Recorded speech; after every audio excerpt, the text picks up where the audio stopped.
So what is this journey all about? It's the building of character. We have to endure through all of these things so that we can have our character built. We need our character built. We must allow this to happen in order for God to be able to use us. It's all about purification. He has to test us and try us to see what we are made of. Is he going to be able to use us?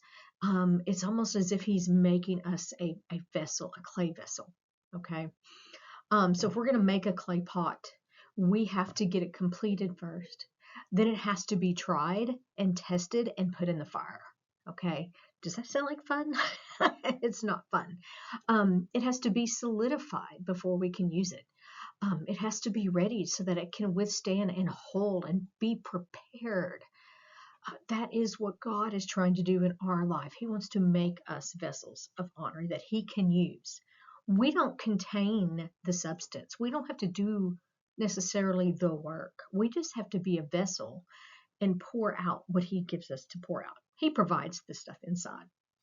So, understanding a little bit about how clay is made really kind of helps us to understand what God is doing. So, to purify clay for pottery, the process is called levitation. And they take raw clay and then they mix it with water in a large bowl or basin. And as they're doing this, the impurities, the heavier impurities like the rocks and things, they settle to the bottom. And the lighter things, the good things that they want, well, not necessarily the good things they want, the lighter, smaller debris will float to the surface, and that can be cleaned off and pulled off. Okay, so you're cleaning the clay by separating what you don't want, what is unusable, what is not clean. That is almost like our salvation. Okay, this is then after we are baptized, so to speak, in water and separated and purified in that way.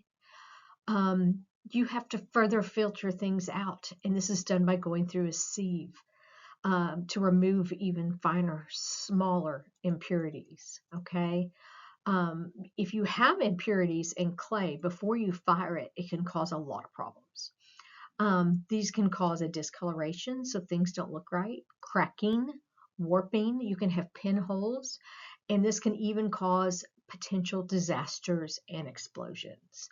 So if God does not get these things out of our lives, it can cause a lot of damage along the way. And I'm sure almost all of us have been have experienced some of this damage. I've been through church splits and things, very painful. And I would bet a lot of that came from impurities in the heart of man, because none of us are pure. We're all being cleansed. We're all being fired.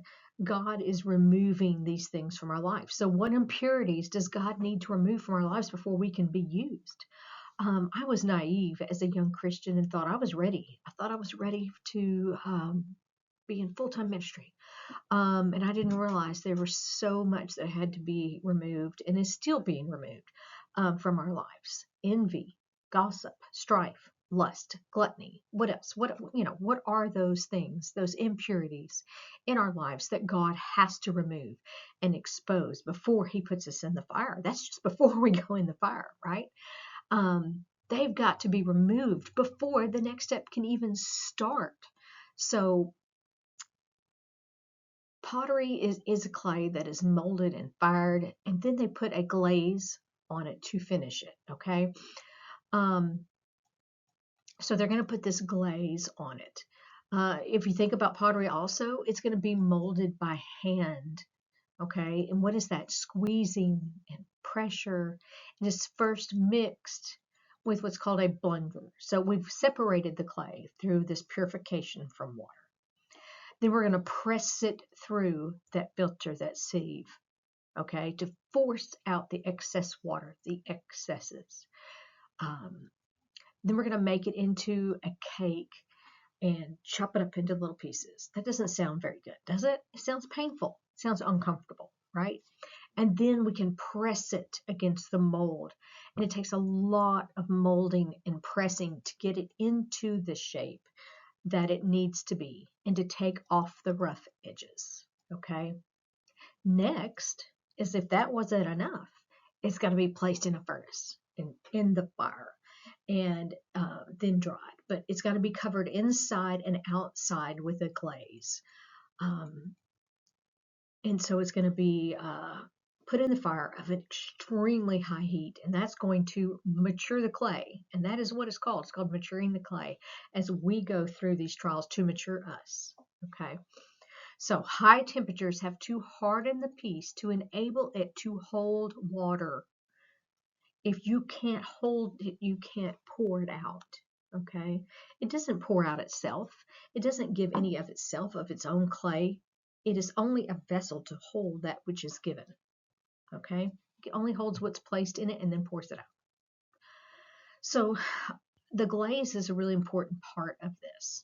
It's put on the surface of the unfired pot, and this causes actual changes in the composition, changes in us, infuses to the pot. So God has to further change us to be fit for use. Okay. Then he's put it in the kiln, which is very, very hot, like 2,000 degrees for a long time. Okay. And sometimes that's not good enough. It has to be put in again. Okay. And so sometimes it takes several firings, and then they polish it and do some more things. So in order to be used by the potter, what does clay need to be? It must be moldable. We have to be willing to be changed. It must be pliable enough to allow pressure to change its shape. But it also has to be strong enough to withhold that molding, okay? Firm enough to hold on to that shape, and it has to be strong enough to withstand the fire in the kiln, okay? It has to be worked through thoroughly so that it doesn't have any holes, air bubbles, water in it, because those things cause the clay to be unstable and can cause destruction. Then when it's in the fire, it undergoes a transformation. It becomes hard and durable. It's got to be pure and porous where it can absorb things and hold things. And so God uses all of these trials to make us a usable vessel. That's what he wants. It's not that we have to have this great power to do something. It's actually the opposite. We have to put our flesh down and allow him to be poured out of us.